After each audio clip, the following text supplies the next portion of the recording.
Hi, my name is Lauren. I'm finishing off a degree in history and politics at university. This video series is part of a graduating project in history. I've selected to critique Richard Pipes on the Russian Revolution, firstly because the Russian Revolution is one of my favourite historical events, representing the first time in history that workers have taken power, that the 300-year Romanov rule was ended by workers, peasants, soldiers, the poor, and that the provisional government representing the interests of the capitalist class became unpopular after they failed to deliver on their promises to end the mass suffering of ordinary people, and most notably World War I.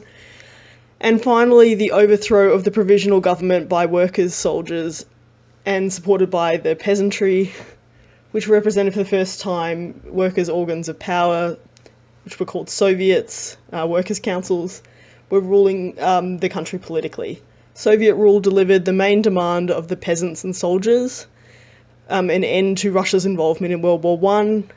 The peasants also gained land, and there were a whole heap of progressive reforms delivered under a workers' government.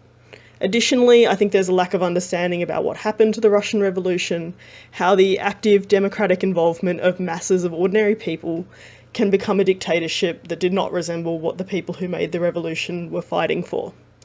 The answer students are often left with is that the revolutionary leaders were corrupted by power. I think this does not account for what actually happened, and so would like to give a detailed answer of the material conditions and the process that occurred that led to Stalin's rise, and his subsequent distortions of revolutionary principles, and his counter-revolutionary actions. Okay, so why critique Richard Pipes?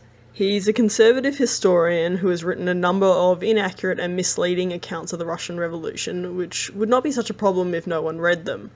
But Pipes's A Concise History of the Russian Revolution, published in 1995, is one of the most studied books on the topic by Year 12 students who take history in Australia. The Concise History is an abridged version of the Russian Revolution 1899 to 1919, written by Pipes and published in 1990. So unfortunately, in the concise version, Pipes doesn't give the evidence that supports his view. There's actually only 12 references listed for the whole book.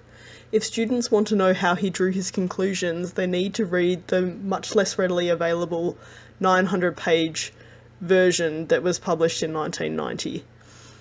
In this first episode, I won't be doing a heap of critiquing of Pipes. I'm going to start with a few arguments about the study of history before going through what feudalism and capitalism is. This is an unusual way to start, but I think that it is to the detriment of students' understanding that we don't ensure that we have some basis to understand the societies we are studying. And in revolution, which represents a new class taking political power in a society, it is important to understand what this change is and how it comes about. Additionally, Pipes makes an argument for many similarities between the French Revolution and the Russian Revolution, so I want students to be clear on the similarities and differences between feudal and capitalist societies. Capitalist societies and feudal societies have different possibilities regarding revolution, the main difference being the existence of advanced industry and therefore an industrialised working class in capitalist societies that were not present in France, which was essentially a feudal society in 1789. I will go through what revolution is, something that I don't think Pipes addresses well in either book, and I will use the example of the English Civil War briefly to demonstrate the dynamics of revolution. Episode 2 will deal with the structure of Russian society, how it came to be an empire, the peasantry, Tsarism and the structure of the Tsarist state. I'll only mention workers briefly because I will address the workers more in episode 3, which is on the Russian Revolution of 1905. This will include the Russo-Japanese War, and I will mention the beginning of the organised workers' struggles beginning in the mid-1890s. And this is where I'll give the first more in-depth look at the politics of the political parties, specifically the anarchists, the Marxists, the reformists, the liberals, and their actions in practice. Please leave me feedback. This first episode is a bit more technical than later episodes. If it is too confusing, please let me know so I can make changes. I will go over these theories more concretely later. Episode 4 is the period of reaction after the Tsarist state manages to hold power after the Revolutionary Challenge of 1905-1906. So this is a period of the Tsarist state rooting out opposition and increasing repression against the population. And then I'm going to cover a little bit the lead up to World War One and the causes of World War One and the fate of Russia in the conflict. Episode 5 is the February Revolution of 1917, the strikes, the split in the army, and the abdication of Tsar Nicholas II. Episode 6 will cover dual power between the Soviets representing workers, soldiers, and peasants' councils. That was their political embodiment of the system that they were setting up, and the provisional government representing the bourgeoisie. There is more to come, but this hopefully gives you some idea of the intention of this project. Please note, as Russia was using the Julian calendar in 1917, which is 13 days in front of the Western Gregorian calendar, all dates I use will correspond to those used in Russia at the time. The February Revolution in Petrograd occurring in February in Russia is technically in March in the West. So I've chosen to leave the dates as they were in Russia at the time. So this is long and detailed, but it will be easier to understand for a more in-depth explanation, so please hang in there. Just briefly, I did read other textbooks, such as the Revisiting Russia, which is the textbook of the History Teachers Association of Victoria. And there is one thing I wanted to discuss about this. It's totally different to the problems that I see in Pipes's textbooks. It's that of cause and effect explanations of history. This is where the explanation of events is given only as what happened. For example, World War II was caused by the international financial crisis, the Depression, and this helped create the rise of the Nazis. The Nazis were caused by the collapse of the Weimar Republic, which was caused by the collapse of the Treaty of Versailles, which was caused by Germany's loss in World War I. Basically, what's wrong with it is it's just a descriptive explanation that doesn't actually tell you how or why any of these events took place. It is a historian's job to interpret and explain why events happened and how that informed the actions and events. There is nothing wrong with a historian having a defined set of politics. For example, if they're a liberal or a Marxist, they just need to be honest in their research and in their presentation. There's a tendency to treat a person who has a defined set of politics as necessarily pushing a political agenda to the point that we're suspicious of their research. Every historian has a set of politics, even if they don't realise it. Liberalism and liberal thought tends to dominate academia. Even if a person tells you they aren't political, they are likely to be influenced by liberal ideas. Those people with a defined set of politics tend to be more aware of the bias. Some obviously are misleading, but this needs to, some historians deliberately are, presenting a biased account. But I think this needs to be decided on a case-by-case basis. The sort of catchphrase here is historians should interpret, but they should be honest. Because we can't expect that students to interpret the complexities of revolution themselves. For the Russian Revolution, it took place 100 years ago in a very different society. If you don't interpret, which is my main criticism of the History Teachers Association of Victoria textbook, you leave students open to more biased and misleading accounts written by other historians because you aren't providing students with the why and they need to get it somewhere.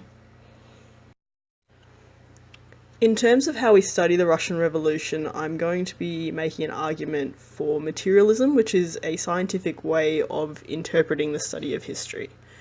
That is that concrete conditions such as the economic, political, and social occur, which in turn change the ideas in society.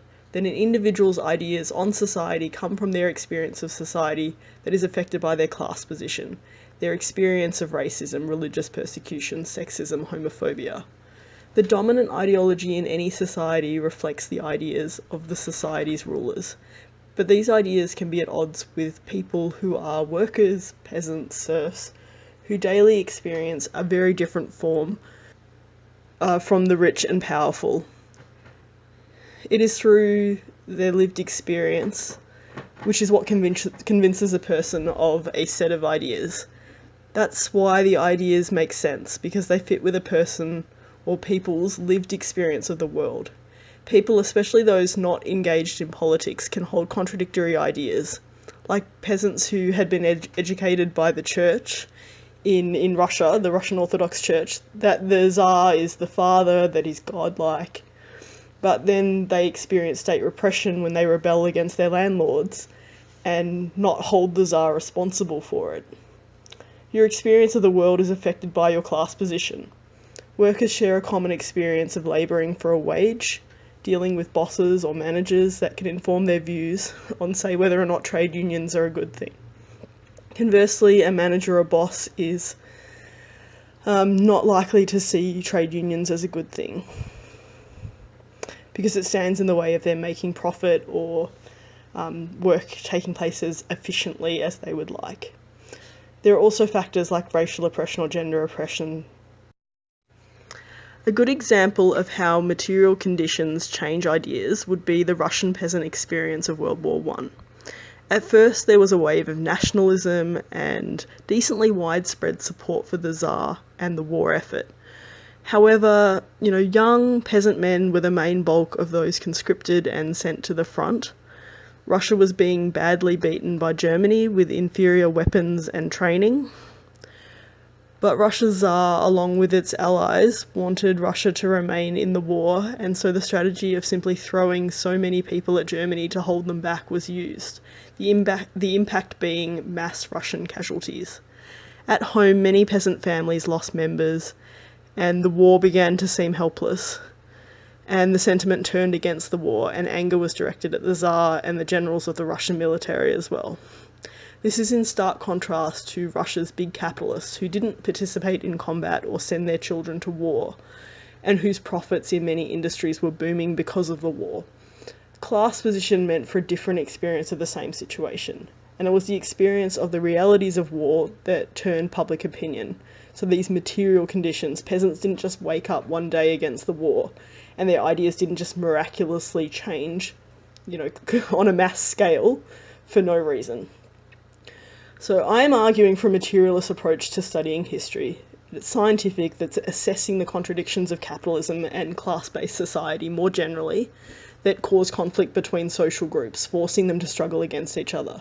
I argue here that ideology is a product of the material conditions, not the cause, but that ideology is then used to reinforce that system. So ideology obviously does affect actions, but the ideas change after the social, political, economic, and historical factors which change initially. So I'll keep coming back to this point.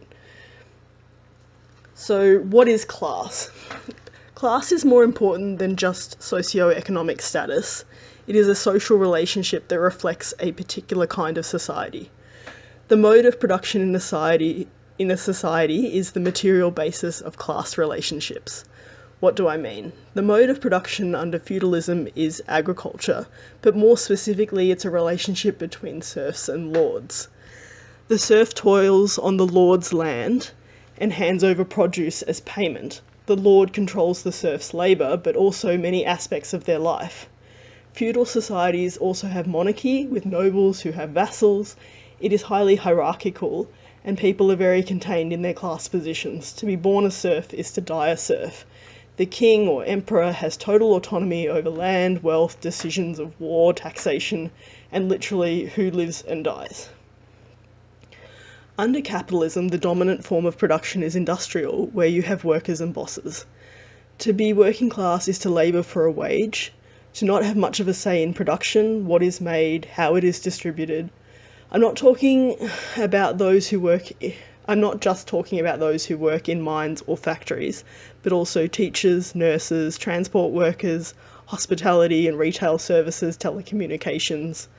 Workers collectively across the globe are responsible for performing the labour that builds, assembles, manufactures, provides services, educates, and takes care of just about everything. The whole system of capitalism relies on workers performing labour.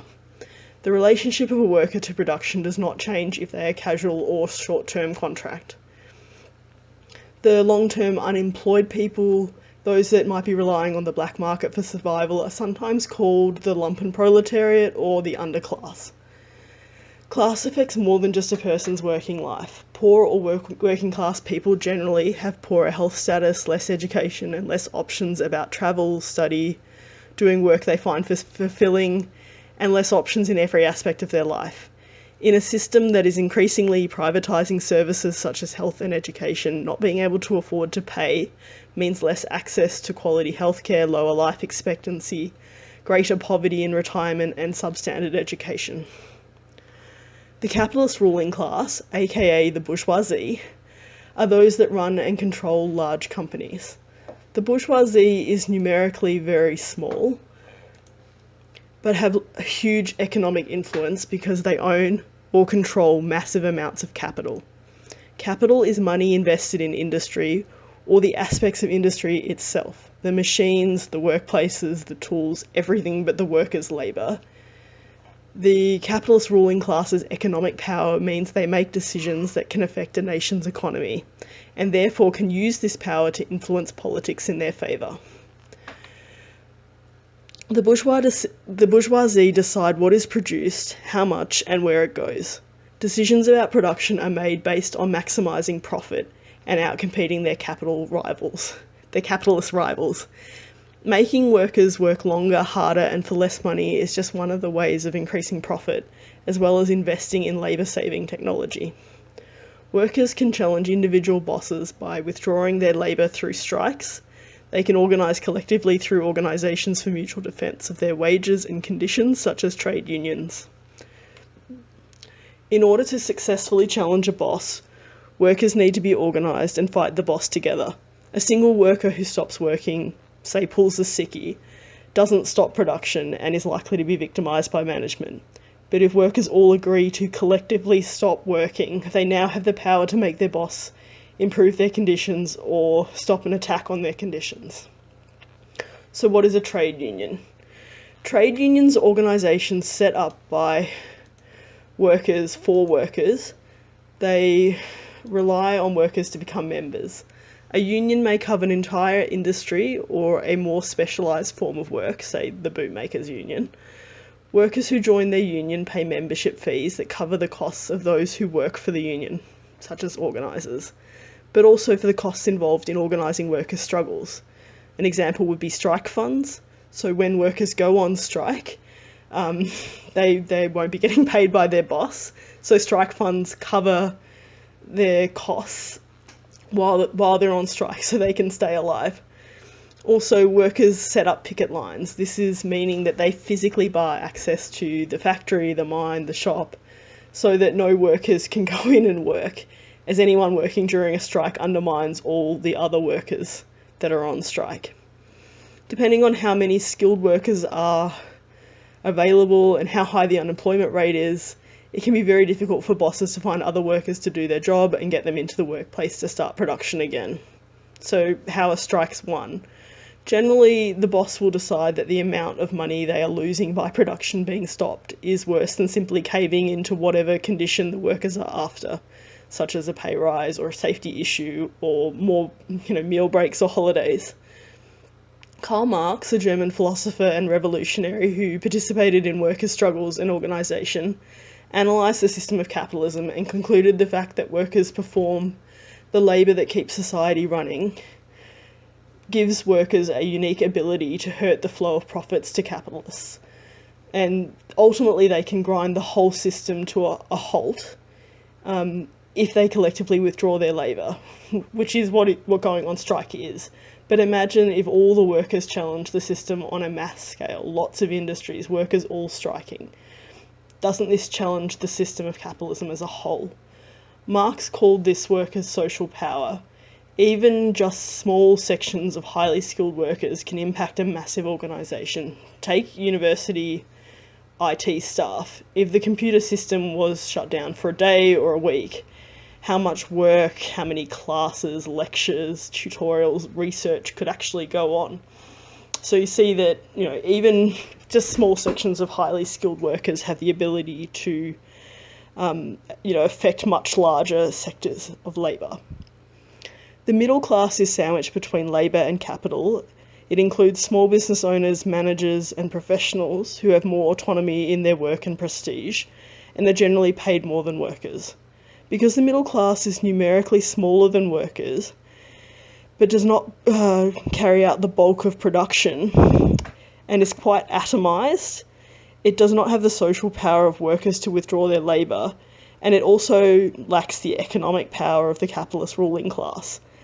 The relative powerlessness of the middle class leads it to either rely on the state to do its bidding, or a tendency to take out its discontent on scapegoats. Class isn't just a material reality for people who may have to toil in a field or work 12-hour shifts. It affects every aspect of your life and how you see the world. Your material reality affects your ideas. The essence of materialism, as I was saying before, is if you are a worker, you are more likely to have a positive view of trade unions as the organisations that can help your working life be more comfortable or help you win a pay rise, while a manager or a boss is likely to see trade unions as running counter to their money-making objectives and want unions to be as weak as possible, and workers themselves to not join a union. This isn't deterministic. Your class position doesn't automatically equal your politics, neither does your identity. It's more of a trend. Consciousness among workers tends to be unequal. The ideas that predominate in a society are the ideas of the rulers. So workers are constantly fed ideas that are against their interests, which some accept and some reject to varying degrees. Sources of ideology are the media, the education system, parliamentary politics, to name a few major ones. Think first off the Liberal Party, which is in Australia the party of big business, wanting a royal commission into trade union corruption. Then all of the Murdoch press coverage of the corruption in the trade unions for months and months on end. If you consider the outcomes of the Royal Commission and all these investigations, that very few individuals and only a couple of unions were actually behaving badly. But the purpose of this is that it sends a message to workers not to trust trade unions. And if we were to compare the treatment of the trade unions to other institutions, such as companies that pay no tax or rip off their workers, which is literally stealing, or companies that are responsible for killing workers because they don't observe basic safety standards, or the politicians who are constantly rorting public funds, we see that these institutions of the ruling class, that they don't receive the same attention in the news as something that is for workers' defence, such as trade unions. So why is this? I mean, the Murdoch press, which is responsible for about 70% of the Australian media, reflects Rupert Murdoch's position on the world. He is a billionaire and he's a boss. So that's what we see reflected in his papers. So what is feudalism? I'm going to address this because Russia at the time of the 1917 revolution was a very advanced capitalist industry in a few large cities, outstripping the US and Britain in some respects, and yet most of the country were still peasants engaged in agriculture for a living. Serfdom was only abolished in Russia in 1861 and led the way for greater capitalist development to occur and the formation of industrialised working class. I'm going to use England for the example, and this will link in with the English Civil War to be discussed soon when I explain what revolution is. In the Middle Ages, England was feudal. The social and economic basis of society was the relationship between lords and serfs, as I said before. So the serfs worked the lord's land, cultivating crops, which is the main way of feeding society. So serfs were bound to the land. They were also providing the agricultural produce that the lord was using to live off and trade. Serfs paid rent through their agricultural labour by handing over a proportion of their crops to the lord. Serfs were basically a type of slave. They needed their lord's permission in order to leave the manor, to get married. The lord presided over their religion. Over time, more free serfs, which is what I'm going to be calling peasants, emerged, the difference being that peasants weren't bound to the land, and they might have even owned the land that they worked on, or they might have a mortgage and been paying it off slowly. They also might pay taxes to the lord or work the lord's land a few days a week as payments. Peasants could trade any surplus crops that they cultivated. However, either way, whether you're a serf or a peasant, this is still a highly exploited form of labour taking place. And the fact that it's unfair would be pretty clear to the serfs and the peasants, that they work long hours and give over a huge part of what they produce themselves to their lord who does no work. Sometimes these payments of crops could be excessive, making it hard for peasants or serfs to eke out an existence.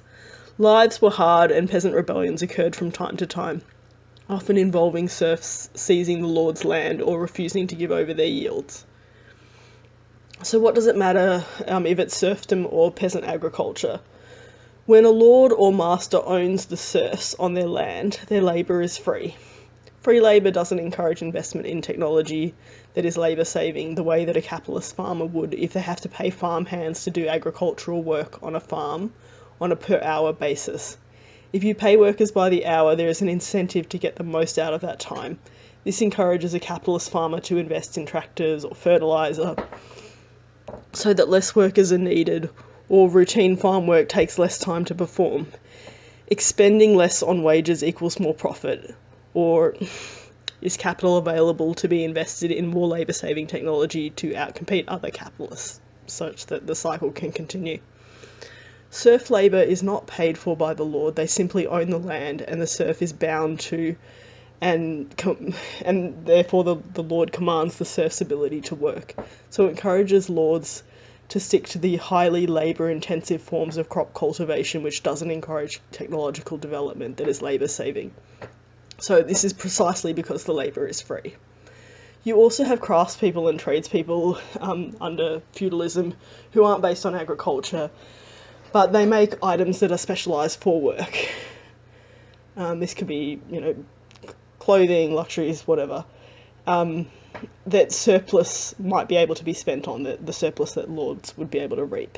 So over time, tradespeople grew into a merchant class who increased in economic power. The greatest lord was the king. They were the head of the feudal state. The monarch decides how much land to bestow on nobles, and which nobles then would repay with their loyalty and service. The clergy had a privileged role in society for their role in reinforcing ideology that was beneficial to the monarchy and nobles. Obey your lord. This is about the divine right of kings. To question the king's actions was basically to question God, because the king is the embodiment of God on earth. Social distinctions are absolutely paramount in feudal society. As I said before, to be born a serf is to die a serf. Also, there are a whole heap of laws that exist under feudal society to prevent even those who could afford it, such as this emerging merchant class, from dressing above their station. Nobles and merchants came into conflict as merchants got more wealthy than nobles, but they were held back by these laws because of their lack of social standing. But what about the economic system under feudalism? Where did it come from? So, trading centres were towns that eventually grew into cities. There is money in feudal society, but money is part of direct exchange, meaning that farmers might want to trade with each other for their goods. One farmer has, say, butter and the other corn or linen. How do they exchange these items? How much butter equals how much wool? Basically, it was determined on labour time, how long it takes to produce the said item. If it was, say, 5 hours to produce 1 kilo of butter, this might equal 1/10 of the wool off a sheep, since the flock of sheep had to be fed and looked after for, say, a whole year before anyone can shear it, which works out at 50 hours spent on each individual sheep over the year. Therefore, 10% of the wool is 5 hours. The time is calculated by the standard amount of time to perform labour. There's no rewards for a farmer for being slow or incompetent at the work that they're performing. Where does money come in? So, what if one farmer wants wool but doesn't need butter because they make their own? Peasants might not be trading what each other want. So money is a holder of value to directly exchange equivalent value of goods, the value determined by the labour time that went into production. What about other things, not labour that went into production, like tools? When you buy a tool, you pay for the cost of the labour of the person who made it. If you made it yourself, then the time it took you to take those tools, that it took you to make those tools should be factored into the time to produce the product, for example, the wool. In England, the pound as a currency literally comes out of the measurement of weight. So in the above case, the dairy farmer with the butter can pay for the cost of the wool and trade his butter with others who want it. The point being direct exchange of equivalent products based on the time it took to produce said products. Don't stress if this is unfamiliar. The main point is that feudalism uses direct exchange and capitalism doesn't.